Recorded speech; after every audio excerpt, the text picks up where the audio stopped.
welcome everybody to LED Professional Symposium Digital. We are broadcasting live from the Festspielhaus in Bregenz, Austria. It's been such a tough year for many, many industries, and normally this would be the start of the conference today. However, we are delighted to celebrate our 10th anniversary here.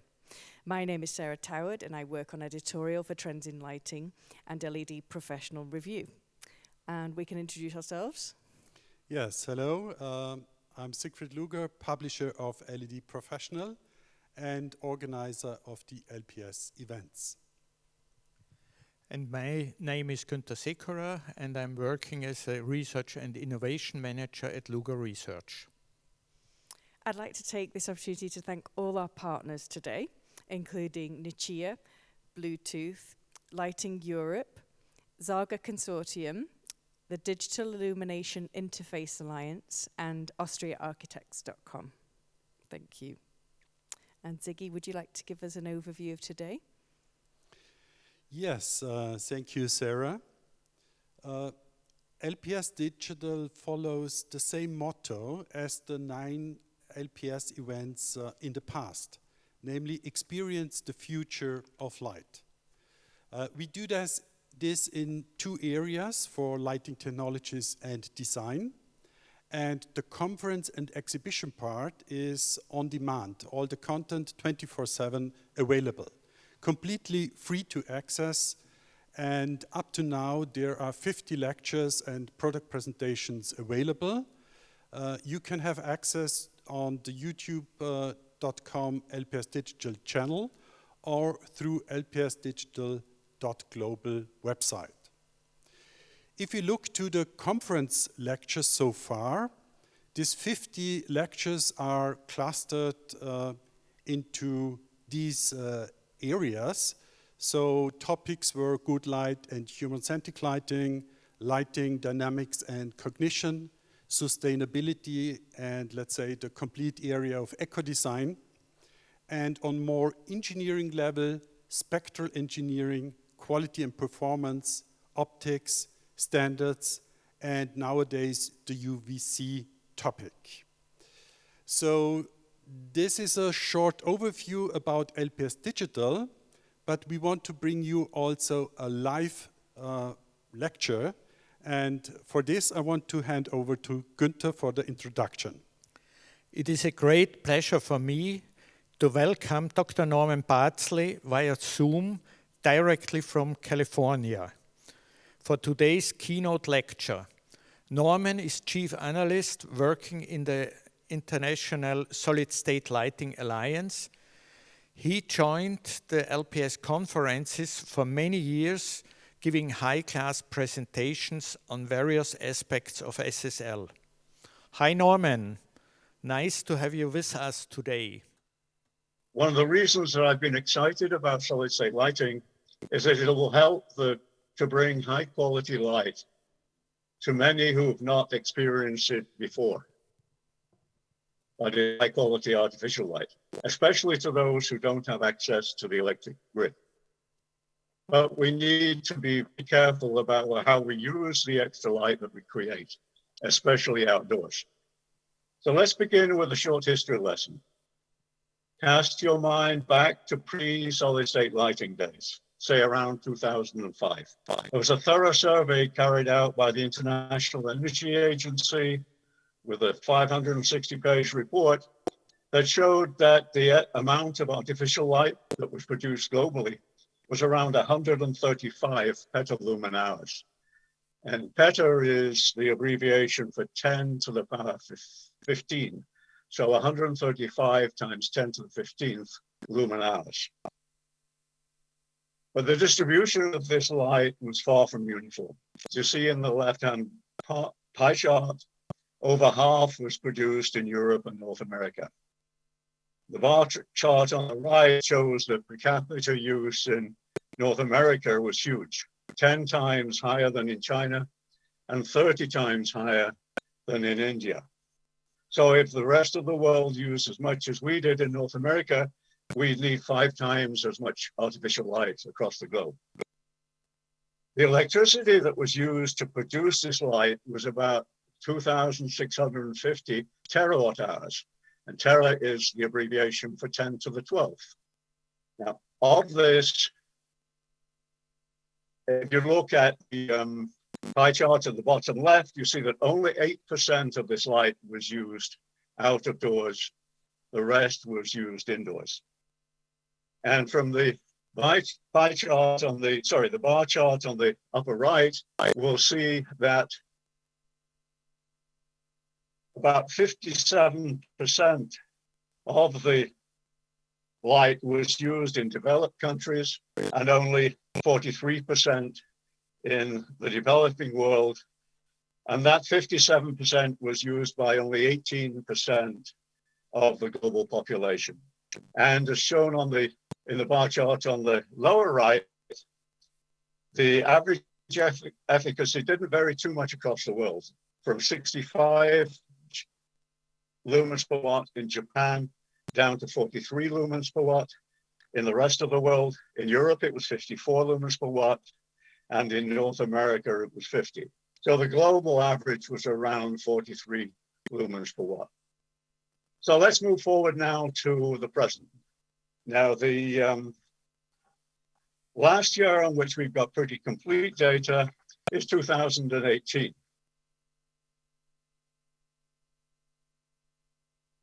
By then, light demand in the developing world had risen sharply by about 150% to 125 petalumens, bringing the total up to 220 petalumen hours across the globe.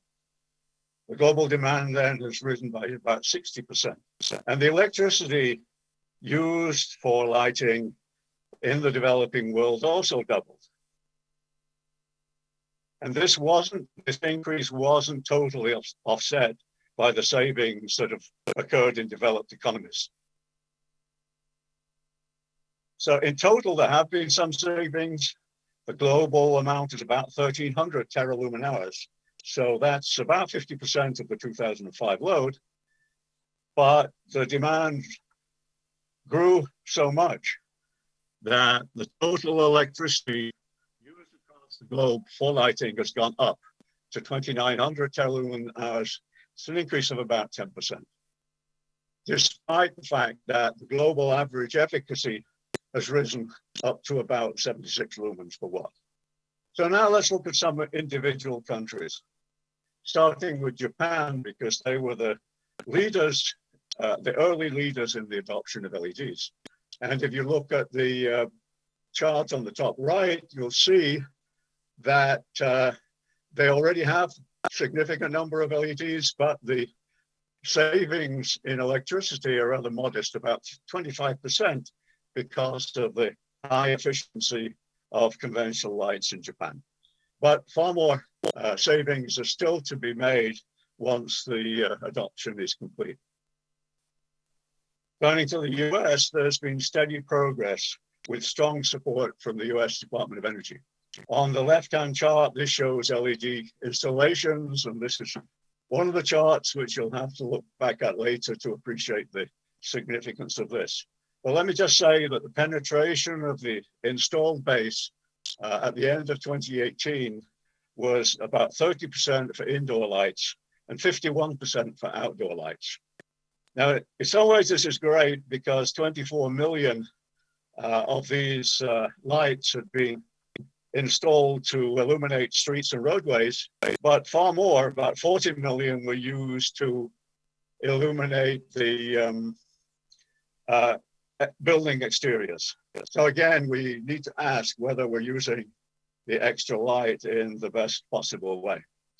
And the right-hand side, again, I won't go into detail, but this shows the energy savings that have been achieved already and the potential for further savings, which are mainly in linear fixtures and high bay lamps. Now, as you probably all know, China has led the world in the manufacture of LED lights. This data on the left goes up to 2019, and 14 billion, they claim that the lighting associations say that 14 billion light fixtures, lamps and light fixtures were made in 2019.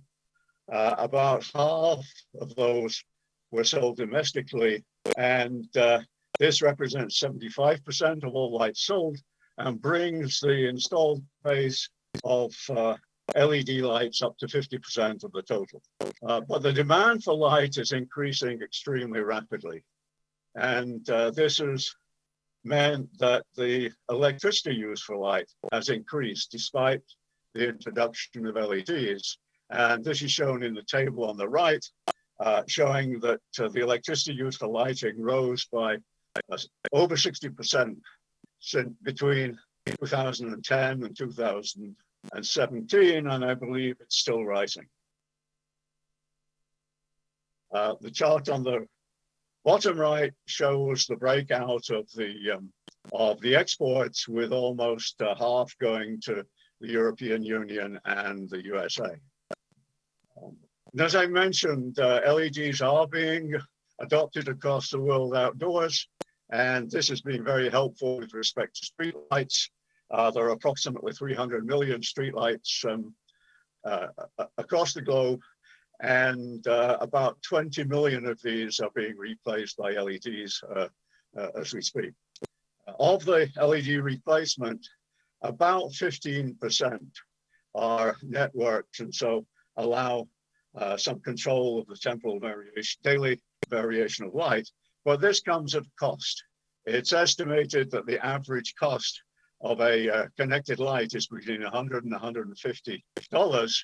And it seems to me that it will be very, very difficult in most countries for them to afford to install these controls unless we can make them more cheaply. $100 a year is much more than the, $100 is much more than the average monthly salary in many countries. So looking forward, the one really interesting question is whether India will follow the example of China. The population of India is about 1.3 or 1.4 billion, just as in China. And strong national programs have provided a good base with now the manufacture of LEDs has been growing very rapidly, as you see on the left-hand side with the orange light. Almost 700 million LED lamps are being installed or sold each year. Well, you notice it was only in 2018 that the number of LED lamps that were sold exceeded the number of incandescents, which are in the blue. And most of the sales of the LEDs came at the expense of CFLs and linear fluorescence.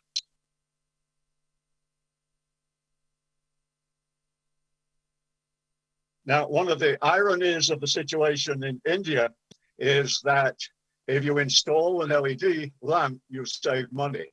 But a lot of that money is being used by customers to install air conditioning. So perhaps the impact on the electricity supply is not as great as it might have been. But surely the availability of air conditioning is something which we should support. Now, looking forward again at the other developing countries, there was a recent study by the United Nations Environmental Program, and they concluded that even if there are continued gains in LED efficacy, the demand for light and the demand for electricity to run those lights will continue to increase. There might be a slight, depending on which scenario is correct, there might be a slight decrease before 2030, but then it will continue to increase again. So the really critical question is whether we can save enough in the electricity used for lighting in developed economies to reverse the continued global increase in electricity in emerging economies. So let's first take a look at the demand in the developed world. And let's start with looking at a slide which is in one of the presentations in this conference by Denneman on behalf of the Good Light Group. Jan argues that better lighting should become the new normal, should be available to over 5 billion customers, and he thinks that this will require a very significant increase in indoor lighting levels. He suggested that these may have to go up to 2,000 to 5,000 lux, perhaps not always for the whole time, but this would seriously increase the demand for lighting and therefore the need for electricity. Now, many others have suggested that we need more light indoors for various health reasons. As an example, these are new regulations that have been introduced in China for classroom lightings, mainly driven by concern about myopia, the tremendous increase in myopia in China and elsewhere. And they're recommending that lighting levels go up to above 500 lux in classrooms. And there are lots of other people who believe for other reasons that we need higher lighting levels, especially in the morning to support circadian rhythm and perhaps to enhance performance. So it's possible that the demands might go up in Europe and North America and other developed economies. So what's happening on the supply side? The availability of chipsets for white light at above 220 lumens per watt may lead us to believe that it's going to be easy to accomplish significant savings. But as you know, there are many, many other considerations in designing LED lighting. And the demand for specific spectra in different environments is one of the most important. These charts you probably recognize, and they show examples of what many companies call sunlight spectra. The idea is to reduce the spike in the blue and provide sunlight spectra between about 450 and 650. This produces really good light, but it comes with a penalty of about 50% in efficacy. So this is one of the best chipsets available, but it only gives you 122 lumens per watt at 5,000 degrees CCT. Looking on to Luminaires, then there are other factors that come in particular, the challenge of avoiding glare by distributing the source light and directing the light in the manner that is required. This shows you a prize-winning artificial skylight, an LED skylight, with some wonderful promises from the manufacturer. Only Mother Nature does it better than this. This certainly provides really good light that varies with the time of day, but if you look at the efficacy, it's never more than 70 lumens per watt. And I'm not sure whether 3,000 lumens, which is what you get in midday, is enough to enliven the senses as they promise. Here are some more examples of prize-winning luminaires. I don't want to criticize the particular companies specifically, but let me just point out that these might look nice, but the efficacy varies and goes down to 35 lumens per watt. Those are reasons for increasing the load. Can we reduce the load? And clearly we can by the appropriate design of the system, optimal use of daylight, and use of time management. And this shows you an example from a recent installation in Spain where the incorporation of natural skylights and use of daylighting and occupancy sensors has reduced energy costs by over 90%, and the average load well below 1 watt per square meter. We can also reduce the demand by better light distribution.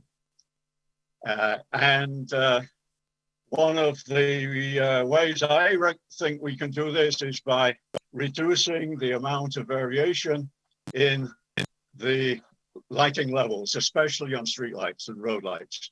On the left-hand side, this shows you the recommended standards in North America and Europe for roadway lighting, and there's tremendous variation between the maximum, the minimum, and the average lighting levels. And I strongly recommend that we reduce the difference between average lighting levels and minima, because this would lead to substantial savings. And this can be, the amount that you can gain can be seen in the two lens configurations shown in the middle, where the uniformity is increased substantially and the amount of light for a given energy increased by 80%. Now, it is possible to get very good uniformity, and that's shown on the right with a uniformity plot for stadium lighting. That shows great uniformity, and it's interesting to me that the minimum light level is on in the goalkeeper's eyes, and so that probably saves a few, helps the goalkeeper to make a few extra saves. But despite that very good uniformity and the fact that this looks as though most of the light is on the pitch, only 44% of the light from the LEDs actually shines on the pitch. Now, another consideration is the drive for sustainable economies. It's clear that we owe it to our grandchildren to make sure that our industry moves to a sustaining industry. And that we enhance rather than damage human health and the health of animals and plants. We also need to minimize the depletion of all natural resources and not just fossil fuels. And finally, as we now realize even more, we need to reverse global warming. Now, perhaps the best way to do this is to couple to renewable energy. And this shows you two examples of, or data from two examples of renewable zero net energy buildings here in California. On the left, we see the typical zero energy building in 2015. And back then, lighting still made a major contribution to the load. You'll see that the fraction of the total energy devoted to lighting varied between 17% and 20% in these four cases. But now this load can be reduced substantially with the best LEDs and the best control systems. And the example on the right is a new installation at San Francisco Airport, in which this is for a garage, and so it's perhaps easier to make good use of controls.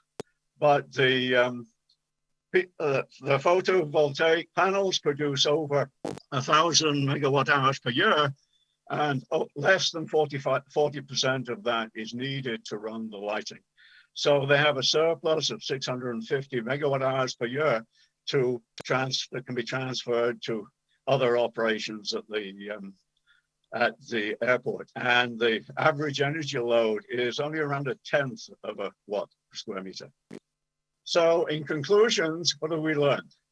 Well, first, I believe it's too soon to celebrate energy savings at the global level.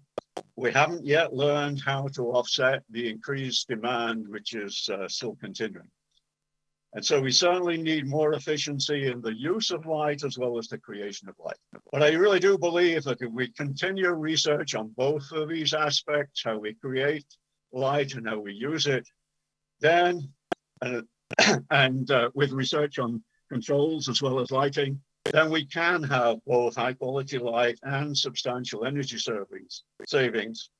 And perhaps the best way to accomplish this is to focus a little bit more on coupling renewable energy. So Again, more research and development is needed across the board. Now, if industry feels that we're so focused on price down that they can't afford it, then it's even more important that government continues to support R&D, both in Europe through, for example, continuation of Horizon 2020, and in the North America through DOE programs and such. But one thing I can assure you, and that is China is still putting a tremendous amount of effort into R&D.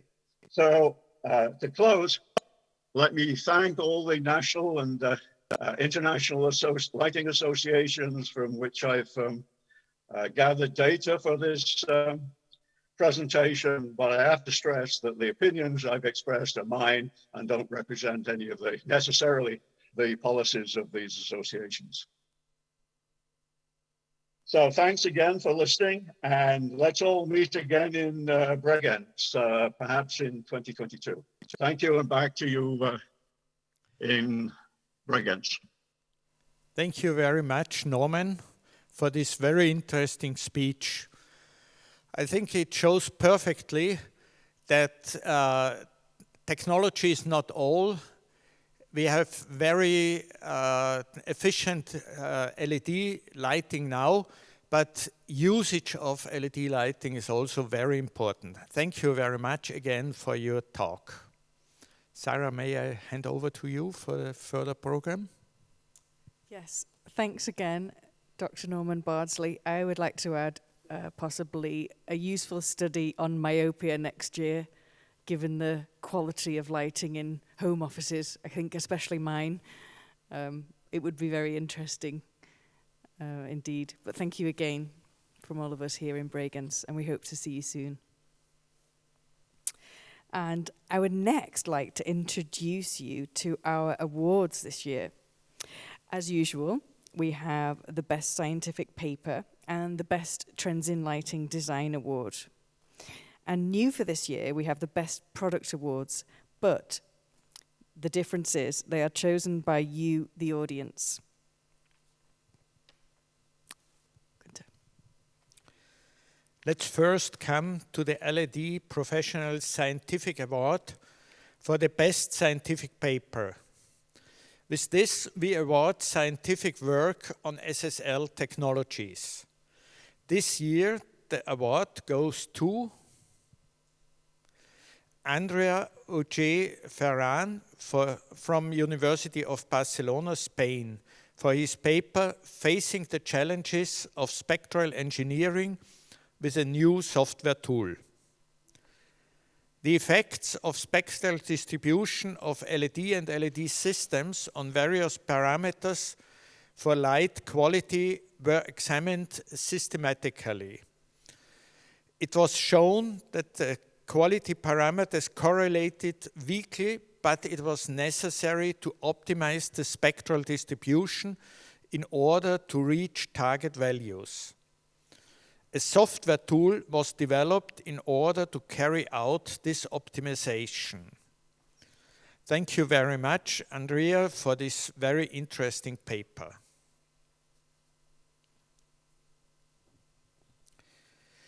Next comes the Trends in Lighting Design Award.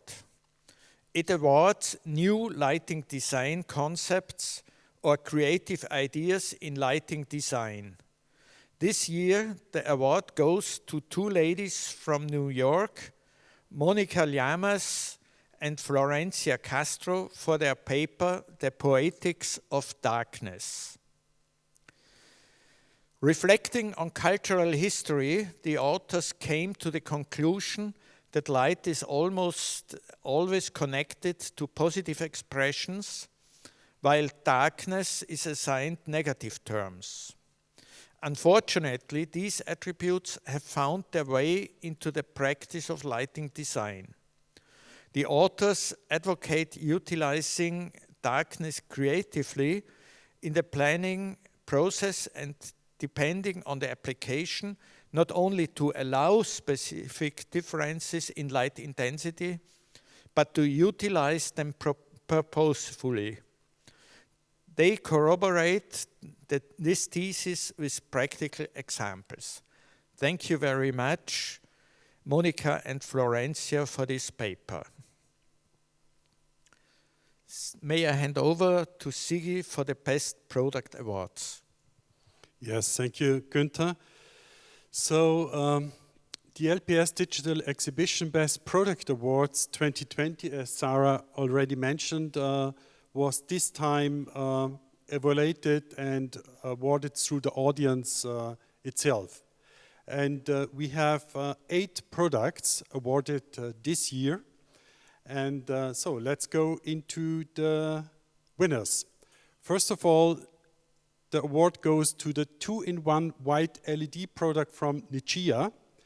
This product was awarded last year, but the audience had a top ranking for this product.